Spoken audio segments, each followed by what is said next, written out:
Hello दोस्तों, तो मेरा नाम है सचिन शर्मा और मैं आपका स्वागत करता हूँ बेसिक मैथ्स के लेक्चर नंबर 7 के अंदर। तो इस लेक्चर के अंदर हम वेवी कर्व मेथड को आगे बढ़ाने वाले हैं। पिछले छठे लेक्चर के अंदर मैंने वेवी कर्व मेथड के ऊपर कुछ क्वेश्चन करवाए थे, जिसमें मैंने वेवी कर्व मेथड के सिर्फ और सिर्फ 6 स्टेप ही बताए थे। उन 6 स्टेप का यूज कहा आता था जब यहाँ पर अकेला ग्रेटर देन का निशान हो या सिर्फ लेस देन का निशान हो। अभी तक हमने ऐसे क्वेश्चन नहीं किए जहां पर ग्रेटर देन इक्वल टू का निशान हो या सिर्फ लेस देन इक्वल टू का निशान हो। तो आज हम ऐसे क्वेश्चन करने जहां पर रैशनल इनइक्वालिटीज के अंदर ही या तो ग्रेटर देन इक्वल टू का निशान होगा या लेस देन इक्वल टू का निशान होगा।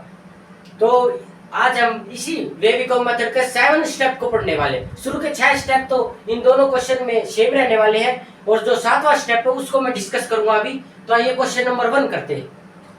क्वेश्चन नंबर 1 क्या कहता है? 1 + 2/x - 1 ग्रेटर देन 6/x। तो सबसे पहला स्टेप होता है क्रिएट करो zero in RHS and simplify, यानी राइट हैंड साइड में जीरो क्रिएट करो। कैसे करेंगे सर? इसको लेफ्ट हैंड एलएचएस में ले आओ एंड सिंपलीफाई करो। 1 + 2/x - 1 - 6/x greater than equal to 0। अब इसको सिंपलीफाई करो। एलसीएम ले लिया, x × x - 1 यहाँ पर आएगा x × x - 1 + 2x - 6 × x - 1 greater than equal to 0। अब इसको सिंपलीफाई करते, ब्रैकेट ओपन करते न्यूमरेटर में x² - x + 2x - 6x - 6 upon में x × x - 1 greater than equal to 0। Sir अब डिनोमिनेटर में ब्रैकेट क्यों नहीं ओपन करें? क्योंकि सेकंड स्टेप होता है एलएचएस को लीनियर फैक्टर में कन्वर्ट करो। डिनोमिनेटर में ऑलरेडी लीनियर फैक्टर बने हुए हैं, इसलिए मैं इसको नहीं छेड़ रहा हूं। अब न्यूमरेटर में लीनियर फैक्टर क्रिएट करने की कोशिश करता हूं। तो x² - 5x + 6 अपॉन में x × x - 1 greater than equal to 0। अब यहाँ पर क्वाड्रेटिक बन गई x² - 5x + 6। अब इसको सोल्व करते हैं तो इसके फैक्टर होंगे x - 3 x - 2 upon x × x - 1 greater than equal to 0। तो अब ये हमारी फाइनल इनइक्वालिटी जो है रेडी हो गई है। ये बहुत इंपॉर्टेंट है, हमें बाद में यही देखनी होती है, मैं बाद में बात करूंगा इसके। मतलब स्टेप नंबर 3, हर एक लीनियर फैक्टर को इक्वल टू 0 रखो और क्रिटिकल पॉइंट्स फाइंड करो। यानी x - 3 को इक्वल टू 0 रखा तो ये एक क्रिटिकल पॉइंट्स आ गया x = 3। x - 2 को इक्वल टू 0 रखा तो ये एक और क्रिटिकल पॉइंट्स आ गया x = 2। x - 1 को 0 के इक्वल रखा तो एक और क्रिटिकल पॉइंट्स आ गया x = 1। और इस x को भी 0 के इक्वल रखना पड़ेगा x = 0। तो ये हमारे पास ये 4 क्रिटिकल पॉइंट्स आ गए। कई यहाँ पर जो भूल जाते हैं कि इस x को भी इक्वल टू 0 रखना पड़ता है, यहाँ पर भी तो डिग्री 1 है, ये भी तो लीनियर फैक्टर है इसलिए। फिर अगला जो स्टेप होता है, इन सभी को नंबर लाइन पर प्लॉट करो। इन सभी को क्या करते हैं? नंबर लाइन पर प्लॉट करते हैं। यहाँ पर आएगा 0, फिर आएगा 1, फिर आएगा 2, फिर आएगा 3। फिर अगला स्टेप होता था राइट साइड से अल्टरनेट प्लस माइनस लगाना शुरू करो। राइट साइड से अल्टरनेट प्लस माइनस लगाना शुरू करो। Plus minus plus minus plus. अब सर पॉजिटिव रीजन शेड करो या नेगेटिव रीजन शेड करो, तो ये हम कैसे पता करते हैं? जो हमारी फाइनल इनइक्वालिटी बनी, मेरी फाइनल इनइक्वालिटी है बनी, सर हमें कैसे पता चलेगा फाइनल होगी? अबे यार इसी को तो लीनियर फैक्टर इक्वल टू 0 के क्रिटिकल पॉइंट से निकाले थे, तो हमारी फाइनल इनइक्वालिटी ये हमारे लिए सबसे ज्यादा जरूर इंपॉर्टेंट है। तो इसमें देखो हमें इस लीनियर फैक्टर की वैल्यू 0 से बड़ी चाहिए। जब भी हमें किसी भी एक्सप्रेशन की इनइक्वालिटी की वैल्यू 0 से बड़ी चाहिए होती है तो हम पॉजिटिव रीजन को शेड करते हैं। अगर 0 से कम वैल्यू चाहिए होती है तो नेगेटिव रीजन को शेड करते हैं, क्योंकि 0 से बड़े नंबर तो पॉजिटिव ही होंगे और 0 से छोटे नंबर तो नेगेटिव ही होंगे। तो हम पॉजिटिव रीजन को जो है शेड करते हैं। आइए तो पॉजिटिव रीजन को जो है शेड कर देते हैं, ये शेड कर दिया। ये तो बहुत ही आसान है। अब जो अगला स्टेप आता है वही स्टेप क्या? अगर डिनोमिनेटर के क्रिटिकल पॉइंट्स को हमेशा ओपन ब्रैकेट रखना। डिनोमिनेटर जो डिनोमिनेटर के क्रिटिकल पॉइंट्स है, जो डिनोमिनेटर के क्रिटिकल पॉइंट्स है उन पर हमेशा होलो डॉट लगाना है। क्या लगाना है? होलो डॉट, यानी ओपन ब्रैकेट। जो डिनोमिनेटर के क्रिटिकल पॉइंट्स है उन पर हमेशा होलो डॉट लगता है नंबर लाइन रिप्रेजेंटेशन पर, और इंटरवल में हमेशा ओपन ब्रैकेट लगाते हैं। क्यों सर ओपन ब्रैकेट ही क्यों लगाते हैं? चलो मान लिया तुमने क्लोज्ड लगा दिया, मान लो x = 0 एक क्रिटिकल पॉइंट है डिनोमिनेटर का, इस पर मैं कह रहा हूँ होलो डॉट आएगा। मान लो किसी बच्चे ने सॉलिड डॉट कर दिया। सॉलिड डॉट का मतलब क्लोज्ड ब्रैकेट, क्लोज्ड ब्रैकेट का मतलब जो ये वाली वैल्यू है उस इंटरवल के अंदर लाई करनी है, यानी x की वैल्यू 0 भी हो सकती है। तो पुट कर दो, पुट x = 0, तो ऊपर बनेगा -3 × -2 अपॉन 0 × -1, यानी 1, यानी ऊपर क्या बनेगा 6 अपॉन में 0 greater than equal to 0 greater than equal to 0। तो यहाँ पर 6 अपॉन 0 1 अपॉन 0 तो नॉट डिफाइंड होता है, इसीलिए हम डिनोमिनेटर के जो क्रिटिकल पॉइंट्स होते हैं उन पर होलो डॉट लगाते हैं ताकि हम उन्हें इंटरवल में ना ले। क्यों नहीं लेंगे? अबे यार अगर तूने उन्हें ले लिया तो यहाँ पर 0 बन जाएगा डिनोमिनेटर में, और डिनोमिनेटर में 0 तो डिफाइंड ही नहीं होता, इसलिए जो डिनोमिनेटर के क्रिटिकल पॉइंट्स है उन पर हमेशा होलो डॉट लगाते हैं और इंटरवल में लिखते हैं तो ओपन ब्रैकेट लगाते हैं, और न्यूमिनेटर के जो क्रिटिकल पॉइंट्स है उन पर हमेशा क्लोज्ड ब्रैकेट लगाते हैं और जो है सॉलिड डॉट लगाते हैं। अगर यहाँ पर ग्रेटर देन का निशान होता, सिर्फ और सिर्फ ग्रेटर देन का निशान होता तो सभी पर होलो डॉट लगाते हैं, लेकिन यहाँ पर ग्रेटर देन इक्वल टू का निशान आ गया तो डिनोमिनेटर पर तो होलो डॉट लगाएंगे और न्यूमिनेटर पर क्लोज सॉलिड डॉट लगाएंगे। तो डिनोमिनेटर में कौन है? x इक्वल टू 0, इस पर ओपन ब्रैकेट मतलब होलो डॉट, x इक्वल टू 1 भी डिनोमिनेटर का क्रिटिकल पॉइंट है, इस पर भी होलो डॉट, और जो न्यूमिनेटर के क्रिटिकल पॉइंट है उन पर सॉलिड डॉट है। तो ये हमारा फाइनली जो रिप्रेजेंटेशन हो गया, नंबर लाइन पर रिप्रेजेंट कर दिया हमने। अब अगर हम इनका फाइनल आंसर लिखना चाहते हैं, फाइनल आंसर क्या होगा? मैंने आपको एक बात और बताई थी कि कभी भी हमें दो इंटरवल को साथ में लिखना होता है तो बीच में एक सिंबल लगाते हैं यूनियन, जिसको यू से रिप्रेजेंट करते हैं। आज के आगे की क्लास में पढ़ेंगे कि दो इंटरवल है, एक इंटरवल बी और एक इंटरवल ए, इन दोनों का यूनियन कैसे लेते हैं, इन दोनों का इंटरसेक्शन कैसे लेते हैं, क्या होता है यूनियन, क्या होता है इंटरसेक्शन, इन सभी के बारे में पढ़ेंगे आगे। तो इसका फाइनल आंसर लिखेंगे इंटरवल फॉर्म में x बिलोंग्स टू, ये बिलोंग्स टू का निशान होता है, यानी x इनमें से कुछ भी हो सकता है, जो भी इसके आगे इंटरवल लिखूंगा। इंटरवल लिखते हैं माइनस इन्फिनिटी से 0 पे ओपन, यूनियन ओपन 1 से 2 क्लोज्ड, यूनियन क्लोज्ड 3 से इन्फिनिटी। तो जो ये है ये हमारा आंसर हो गया। तो ये था हमारा आंसर। तो ये पहला क्वेश्चन था। आई होप कि आपको पहला क्वेश्चन अच्छी तरह समझ में आएगा, लेकिन अभी भी अगर कुछ दोस्त है ऐसे जिनको ये क्वेश्चन समझ में नहीं आया तो मैं अभी क्वेश्चन नंबर 2 भी करके दिखाता हूँ। क्वेश्चन नंबर 2 भी डिटेल में करेंगे, फिर हम फाइनली यूनियन एंड इंटरसेक्शन कैसे लेते हैं इंटरवल्स पर, उन पर बातचीत करेंगे। तो आइए क्वेश्चन नंबर 2 करते हैं। क्वेश्चन नंबर 2 क्या कहता है? 8x² प्लस में 16x माइनस 51 अपॉन में 2x माइनस का 3 इंटू में x plus 4 less than equal to 3। Number 2 8x² plus 16x minus 51 upon में 2x माइनस 3 इंटू में x plus 4 less than equal to 3। सबसे पहला स्टेप क्रिएट 0 इन RHS, 3 को इस तरफ लेकर आएंगे, 8x² प्लस 16x माइनस का 51 अपॉन में 2x माइनस का 3 इंटू में x प्लस 4 माइनस का 3 लेस देन इक्वल टू 0। अब सॉल्व करेंगे, सिंपलीफाई करेंगे, 8x² प्लस 16x माइनस का 51 अपॉन माइनस का 3 इंटू में 2x माइनस का 3 इंटू में x प्लस का 4 अपॉन में 2x माइनस का 3 इंटू में x plus 4 less than equal to 0। अब ऊपर भी सिंपलीफाई करेंगे, ब्रैकेट्स को ओपन करेंगे, 8x² प्लस 16x माइनस का 51 माइनस 3 इंटू में 2x² प्लस 2 4 जा 8x माइनस का 3x माइनस का 12 लेस देन इक्वल टू 0, और डिनोमिनेटर में जो है उसको लीनियर फैक्टर में ही रहने देंगे। तो देखो मैंने यहाँ तक कर दिया, मैं अब कुछ नहीं, सिंपलीफिकेशन करता जा रहा हूँ, ब्रैकेट को ओपन करता जा रहा हूँ और न्यूमिनेटर को क्या कर रहा हूँ, लीनियर फैक्टर में कन्वर्ट करने की कोशिश कर रहा हूँ। क्वेश्चन को सॉल्व करते वक्त तो मेरा एम क्या है? मेरा एम है न्यूमिनेटर को लीनियर फैक्टर में कन्वर्ट करना, क्योंकि डिनोमिनेटर तो ऑलरेडी लीनियर फैक्टर में कन्वर्ट हो गया है।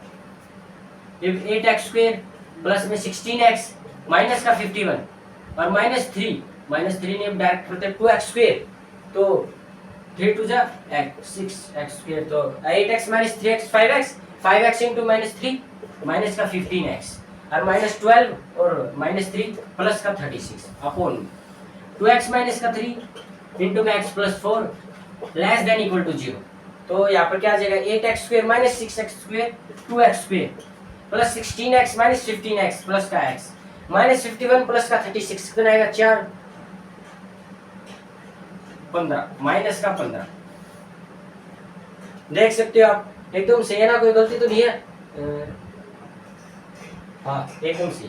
तो नीचे आ जाएगा 2x माइनस का 3 इंटू में x plus 4 less than equal to 0। तो हमारी फाइनल इनक्वालिटी अभी ये नहीं बनी है।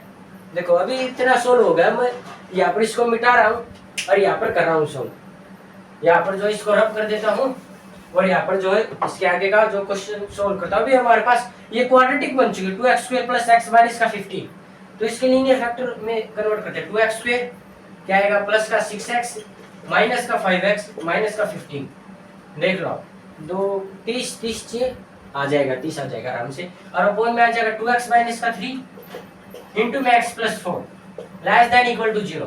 तो यहाँ पर आ जाएगा 2x कॉमन ले लिया, x प्लस 3, यहाँ पर माइनस का 5 x प्लस 3 अपॉन में 2x माइनस का 3 इंटू में x plus 4 less than equal to 0।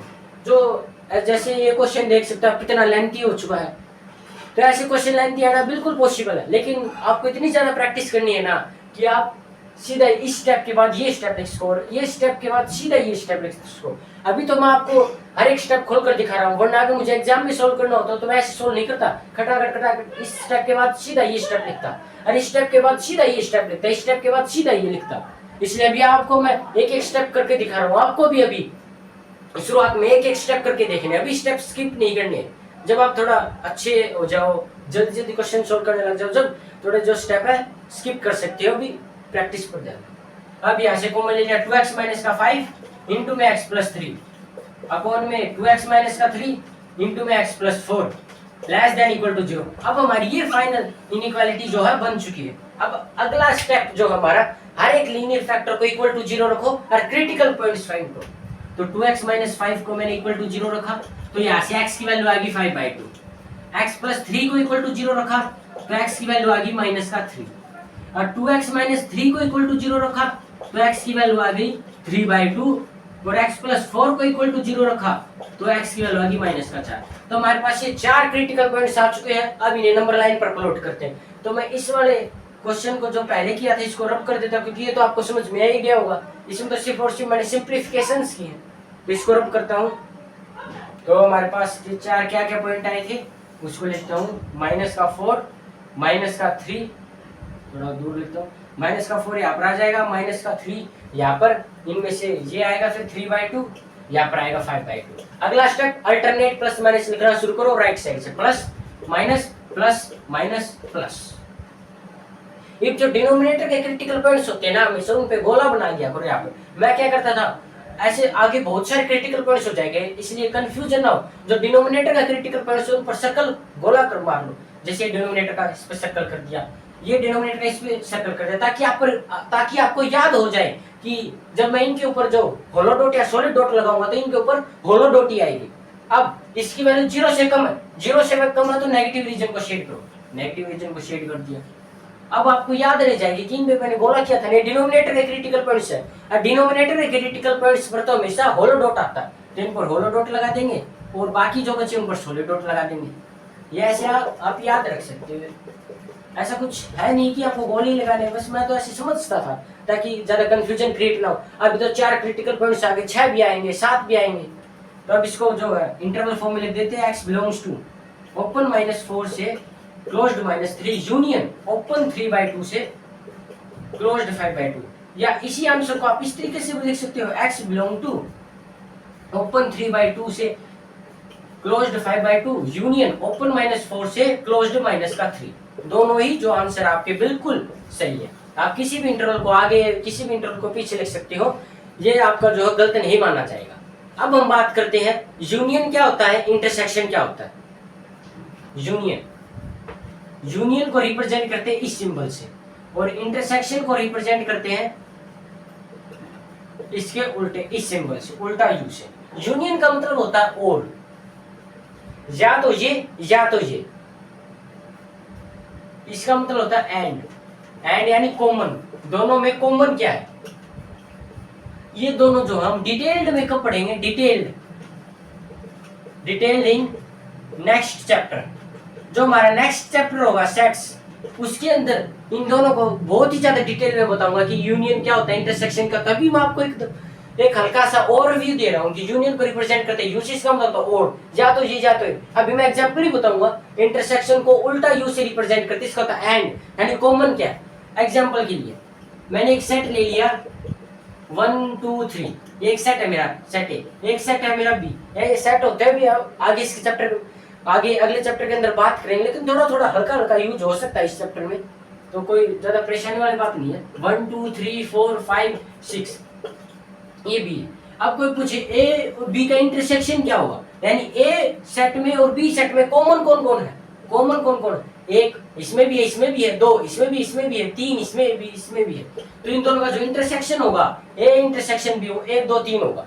इन दोनों में कॉमन क्या क्या है वो होता है इसका इंटरसेक्शन, दोनों में कॉमन, जैसे मैं लिखा है कॉमन। ए यूनियन बी निकालो, ए यूनियन बी मतलब जो इसमें भी है इसमें भी है, दोनों सारे को उठा लो, इसमें उठा ले 1 2 3 4 5 6, यानी एक इसमें भी है इसमें भी है। तो देखो सेट में अगर मैं एक नंबर को 2 बार लिख देता हूँ तो उसका ज्यादा कोई फायदा नहीं होता। देखो जैसे मैं, आप सोचते हो सर इनको भी क्यों नहीं लिखा, इनको भी लिख देता हूँ, ये लिख दिया इसमें। अब यहाँ पर एक 2 बार लिखा, दो बार लिखा, तीन बार लिखा। एक सेट के अंदर जब मैं एक ही नंबर को 2 बार लिख देता हूँ तो उसका ज्यादा सिग्निफिकेंस नहीं रहता। अभी इसको 2 बार लिखना ज्यादा अच्छा भी नहीं लगता, इसलिए 2 बार नहीं लिखा जाता। एक नंबर को एक सेट के अंदर सिर्फ और सिर्फ एक ही बार लिखते हैं, इसलिए मैं बता रहा था। इसका मतलब होता है या तो ये या तो ये, यानी जो इसमें भी है उन नंबर को भी उठा लो, इसमें भी है उन नंबर को भी उठा लो। तो ये होता है यूनियन, जो इसमें भी है उसको भी ले लो, इसमें भी है उसमें भी ले। या ए यूनियन बी का मतलब आप ये भी समझ सकते हो, उन दोनों में से बड़े वाला सेट, उन दोनों में से जो बड़े वाला सेट होगा ना वो इन दोनों का यूनियन होगा। ये ए यूनियन बी में इन दोनों में से बड़ा सेट कौन सा, बी ना, तो बी इसका यूनियन होगा। देख सकते हो आप, ये बी सेट ही आ गया। ऐसे भी समझ सकते हो और ऐसे भी समझ सकते हो आप। ए यूनियन बी क्या होगा, जो इसमें है वो भी ले लो, इसमें है वो भी ले लो।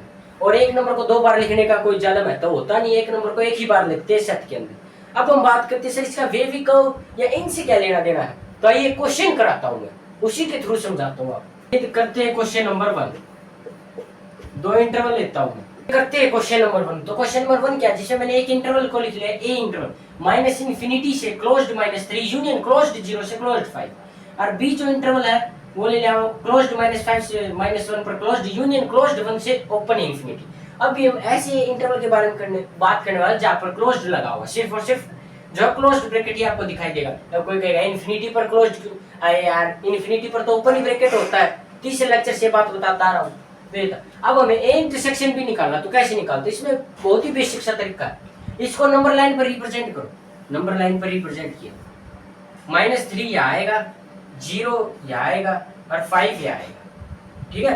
अब ये भी -∞ से -3 है, तो -∞ तो इस तरफ ही होगा, क्योंकि इस तरफ कैसे होगा, इस तरफ तो +∞ होगा। तो ये ऐसे आपको बनानी है।